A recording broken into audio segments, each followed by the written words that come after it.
Here's what is happening right now after a soaker of a start to the week. Will we see round 2 of thunderstorms getting into this evening? Nick? There are a lot of things that you can buy at the grocery store here at Meijer. There's a lot of things that you can have shipped to your house, except for one thing. Or can you? A new change to their program. Plus, congressional concerns. Both houses of Congress back at work after their 4th of July break. A look at some of the controversial issues they face moving forward. And caught on camera, a would-be thief stopped dead in his tracks, where police caught up with this suspect. Live from downtown Detroit, Local 4 News First at 4 starts now. Topping our news at 4, the weather. Some communities have already seen some rain and storm activity today. The big question now is more on tap. This is what our live 4 radar looks like right now. Let's get you outside to conditions in Romulus, Detroit, and over there on your right of your screen is Mount Clemens. Ben is here tracking everything for us. So are we expecting storms tonight, Ben? You know, Karen, it looks like we're going to be in the clear going into the evening hours. The roughest stuff is now past us, and it's just a few lingering showers left over here on 4 Live radar. Even these thunderstorms that are trying to rotate a little bit further south, northwest of Saginaw, probably going to stay away from us. So the severe threat has pretty much been eliminated. The Storm Prediction Center has kept Lenawee and Monroe County in a marginal risk. And I think that's going to be an outside shot. A lot of us not only going to miss out on the severe weather tonight, but it looks like could miss out on thunderstorms altogether. So we'll call it drying out. Midweek, though, strong storms return, and along with some soaking rains and a pretty relaxing stretch as we get into the upcoming weekend. Lots of things to discuss in that 7-day forecast coming up. Karen? Of course, we want to get to breaking news. The attorney for former MSU Dr. Larry Nassar has filed a motion to change Nassar's plea in the case of federal child pornography charges. The motion hearing is set for tomorrow morning in Grand Rapids. Stay with Local 4 for the latest on this breaking news story as it develops. The city of Sterling Heights has announced it will be expanding its lawsuit against Macomb County relating to the repair of the Fraser sinkhole. The city of Sterling Heights believes Macomb County should foot the bill for the sinkhole repair and not the individual cities. An attorney representing the city says it all comes down to conflicts of interest. From 2010 through 2016, there had been no inspections and no repairs. Because of their conflict, the mid-board can't be in charge of the claim against the county. We are asking the court to either appoint an independent receiver to be in charge of bringing the $70 million claim against Macomb, or to permit Sterling Heights to assert the claim on behalf of the mid against the county. The sinkhole on 15 Mile Road will cost an estimated $70 million to repair. Another twist in that federal lawsuit over whether taxpayers should finance the Pistons' move to Detroit. Today, the NBA Pistons owner, Palace Sports and Entertainment, and Olympia Entertainment were added to the lawsuit. It was filed last month by Robert Davis and city clerk candidate Deetta Wilcoxon. The pair is seeking to force a public vote on the $34.5 million in taxpayer-funded bonds that would be used for the Pistons to move to the city. An update on West Nile virus in Michigan from Oakland County. That's where the health department says it has found the first mosquito pool that's tested positive for the virus. No human cases have been reported, but now that West Nile virus has been detected in the area, make sure you are taking precautions to avoid mosquito bites. Detroit mayoral candidate State Senator Coleman A. Young II today laid out an ambitious blueprint for Detroit, saying he would not hesitate to file lawsuits to revive residency rules for police and firefighters and fight high insurance rates. Young also proposed a unique form of public transit. Elevated electromagnetic personal rapid transit. So our little pods that people will be able to get in, probably about 4 at a time. And they use the same amount of energy that you would use in a hairdryer. And basically what that is that's something that's cheaper, it'd be less expensive for us to be able to build, and it's something they've done in Mumbai, India. Young, whose father was the legendary Detroit Mayor Coleman Young, is the highest profile challenger to incumbent Mayor Mike Duggan. 6 other candidates will be on the August primary ballot.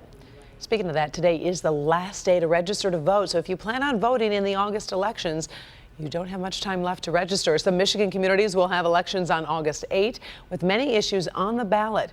Detroiters will vote on mayoral candidates. New voting technology will also be introduced during the elections. 63 communities will be using new ballot counting machines, and 11 counties will use new optical scan voting technology. Well, with midterm congressional elections coming up next year, many states are already preparing for that vote.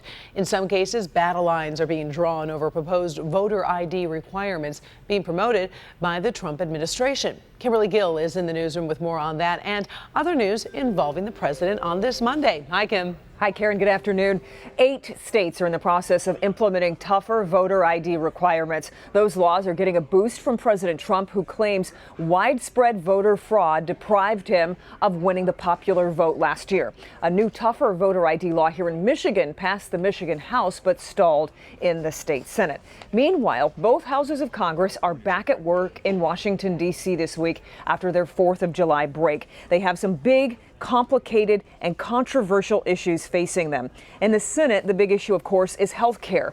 Republican leaders delayed a vote on a plan to repeal and replace Obamacare before the holiday because they lack the votes to get it approved. Disputes between moderate and conservative Republicans could make passage of a plan impossible.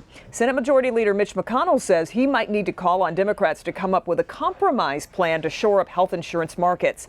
President Trump opposes that approach. He wants GOP leaders to get a bill done now. Congress also hopes to make headway on a tax reform plan by this fall and move on approaching a new director for the FBI. And then there's the question of Russia. After the New York Times reported that Donald Trump Jr. met last summer with a Russian lawyer with ties to the Kremlin, he said it was to discuss overseas adoptions. Donald Trump Jr. admitted Sunday he was earlier told that the lawyer had damaging information about Hillary Clinton. And today on Twitter, Donald Trump Jr. responded to the New York Times report that he changed his story by saying he was not inconsistent, but rather simply provided more details in response to more questions. A music publicist who represents the son of a wealthy Russian developer and is friendly with the Trump family came forward today and said he set up the meeting between Donald Trump Jr. and that Russian lawyer because that lawyer had information that could be used against Hillary Clinton. That meeting in June at Trump Tower in New York involved Donald Trump Jr., Jared Kushner, and Paul Manafort, who was then the Trump campaign chairman. Now, last Friday, President Trump says he pressed Russian President Vladimir Putin on Russian meddling in last year's elections. He says Putin strongly denied any Russian involvement. Today, the Kremlin denied any connection with the Russian lawyer who met with Donald Trump Jr.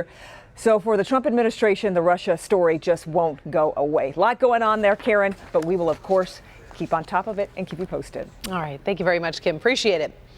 Well, the government of Mexico is responding to reports that it used crime-fighting spyware against a team of international investigators.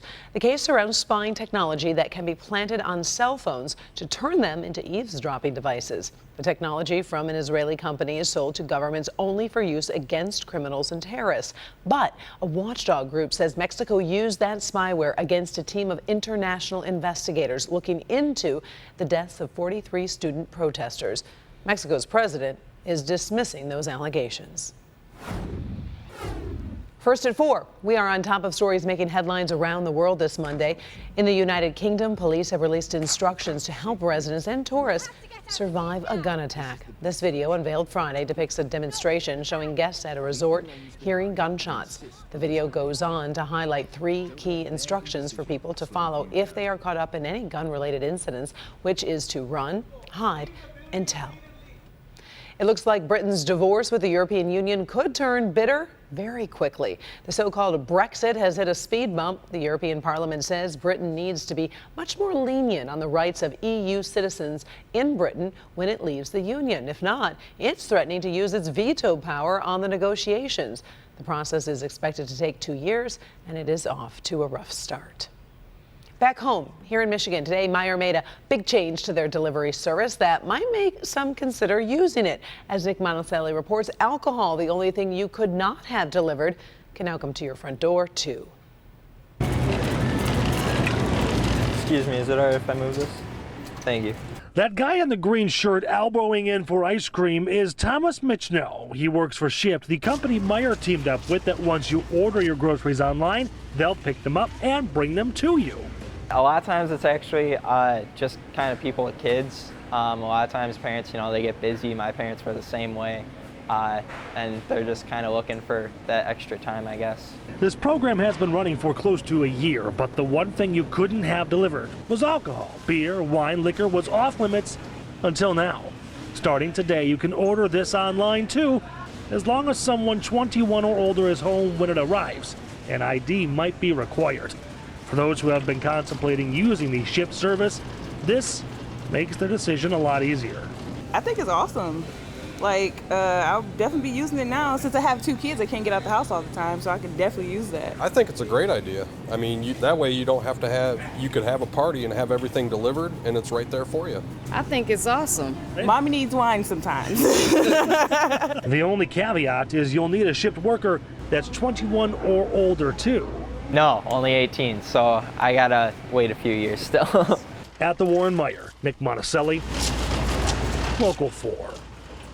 All right, thank you, Nick. Still to come, Pure Michigan. Our state has some gorgeous getaways, so we asked you, which are the best travel hotspots? See if your vacation favorite spot is on the list. Plus, the doctor is in, and we may finally have the secret to getting a good night's rest. What happens? In good health, avoiding sugar-sweetened drinks during pregnancy may be a way to actually prevent childhood obesity. Dr. Frank McGeorge is here with the results of a new study, and we're always looking ways to fight this and get ahead. Yeah, well, this is kind of an interesting thing, Karen, because the study looked at more than 1,000 mothers, how often they drank sugary drinks during pregnancy and the development of their children. And it turned out children whose mothers drank more sugary beverages during their second trimester had higher amounts of body fat when they reached age 7 or 8. Now, the research cannot say that moms' soda habits directly caused the weight gain in their kids, but based on this study and other work, the researchers believe limiting sugary drinks during pregnancy, well, it's probably just a good idea. Probably good for all of us, actually, at any point in our life, I think. Another story, want to get a better night's sleep. Researchers are saying today that if you find a reason to get out of bed each morning, that may make you sleep better. Right, and this is really pretty interesting because it speaks to life with purpose. So researchers surveyed over 800 older adults, and they looked at answers to their questions about the quality of their sleep and how they felt as motivation in life. Well, those who felt that their lives had the most meaning were less likely to have sleep apnea, which is a disorder that affects breathing during sleep, or restless leg syndrome. That's a condition where people feel a need to move their legs in bed. Also, those who reported the most purposeful lives had slightly better sleep quality overall. Now, the researchers really believe that helping people cultivate a purpose in life could be an effective drug-free strategy to improve sleep quality overall. And that's important now that more people are having insomnia and other issues as we age in society. It does seem to make sense, even for the younger generation as well, because sometimes they're a little bit lost too. And if they can life with have purpose. A little direction. Ikigai. Yeah, I Japanese like word, if you care. I do. Thanks, Doc. All right, let's talk about the forecast.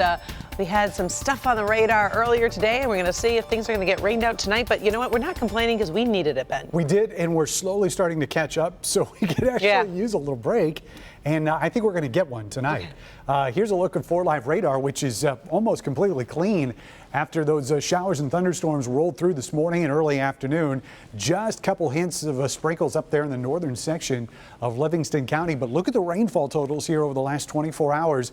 Green areas are over an inch, and some of these yellow areas that are just on the west edge of Lenawee County, possibly as much as 2 inches of estimated rainfall. And our next chance at soaking rains is not too far off, but we will get a little bit of a break tonight. Algonac, Andy sent us this on Storm Pin, says it's been raining all morning out there. Look how green his grass is and the trees out there. Looks like things have caught up very nicely up in Algonac. We're at 71 right now. And you probably have noticed the humidity if you've spent any time outdoors today. 90%, those dew points are very close to our current temperatures. and that's close to where we're going to be for low temperatures tonight. It is possible we could see a little bit of patchy fog develop as we get into the overnight, but right now it looks like if any thunderstorms do develop, they are going to stay well south of us tonight. So by 5 a.m. tomorrow morning, the model's starting to hint, at least where the clouds are able to break up, there may be some areas of patchy fog with all this moisture and light winds, and of course the clouds breaking up a little bit. That should be gone pretty quickly tomorrow morning, and then as we get into the second half of Tuesday, we'll call it mostly cloudy. Humidity is still with us. Tomorrow looks dry, but Wednesday is a different story. Severe risk, the slight risk comes back, and it looks like southern Michigan will be the bullseye for severe weather possibilities, especially in the evening hours on Wednesday. So lows tonight, as we mentioned, pretty close to where we're at right now, upper 60s as those temperatures settling near the dew point. Sky's partly cloudy and could be a little bit of patchy fog by tomorrow morning. Forecast highs tomorrow in our 4-zone forecast. We'll start in the metro zone. Low 80s is what we're expecting. Not a ton of sunshine, and if we do, it's probably going to be early. Low to mid 80s here in our south zone, with 84 being some of our warmest numbers. West zone temperatures, low 80s here. Just not a whole lot of variance between our zones in high temperatures tomorrow. Maybe some upper 70s here once you get north of M59 into our north zone. But again, everybody stays dry tomorrow. Not so much as we get into Wednesday. In fact, we could get a morning round of thunderstorms just before the stronger stuff that's expected by Wednesday evening. And then as we head into Thursday, more rain expected too. We'll have to watch rainfall totals over that 48-hour period because those could be excessive. Then as we get into the upcoming weekend, pretty relaxing stretch. Sunshine comes back, humidity drops, and looks nice for Saturday and Sunday. Karen? Always fun to talk about the weekend on a Monday. Thank you, Ben. Still to come, caught on camera. A would-be thief stopped dead in his tracks where police caught up with that suspect. Plus, people were warning each other to avoid accepting a friend request from someone on Facebook today because he was a hacker. Why Facebook is saying there's no danger. We talk a lot. All right, you can get all of your holiday shopping done 5 months early without breaking the bank. 9 o'clock tonight, Amazon Prime Day begins, and there will be plenty of deals. But the big one people are looking forward to? Televisions. Amazon says it'll have major deals on a variety of brands this year, so stay tuned for Local 4 News at 5 because our consumer investigator, Hank Winchester, is keeping an eye on the Amazon Prime Day, and he also has some helpful shopping tips for you. Time now for a look at today's top trending stories. People were warning each other all day long to avoid accepting a friend request from someone by the name of Jaden K. Smith. It was going on Facebook. Well, Facebook is saying the warning message itself is a hoax. Jaden K. Smith does not exist and is not actually a hacker. They say there's no evidence of any account with the name Jaden K. Smith going on mass friend requesting mission. So you don't need to keep spreading that message. Also trending, video of a thief's arrest in London. Take a look. This footage shows the thief on a bike stopping at an unlocked car. He opens the trunk, takes several items, and then opens the door to get more things. But take a look. Bam. Yeah. As the thief loads up and begins to ride away, a police van arrives and, yep, used his door to just knock the guy to the ground before arresting him. I am shocked at how clear those cameras are. Isn't that? That's like better than any kind of quality I have. Yeah, and they're everywhere. They are. You got to be careful. Apparently, a lot of Detroit men taking pride in keeping their facial hair groomed. Maybe that's why Detroit has now been named the 8th most facial hair friendly city in America. Never knew there was such a list. According to a new list by grooming products maker Wall Grooming and the Opinion Research Corporation, they teamed up to identify the top 10 most facial hair friendly cities in America. Dallas #1, by the way. And Wall is bringing its mobile barber shop to Detroit's campus Marcius Park this Friday for a good cause, ending prostate cancer. There's more info on the lifestyle page. Wow, that's a beard. Dallas would be a very hot place to have a beard like that in the summer. It would be a little hot. But if you want to find out about that whole barbershop thing at Campus Marcius, we'll put it on clickondetroit.com. All right, still to come, Pure Michigan. Our state has so many gorgeous getaways. We asked you, which are the best travel hotspots? See if your vacation hotspot is on the list. I was on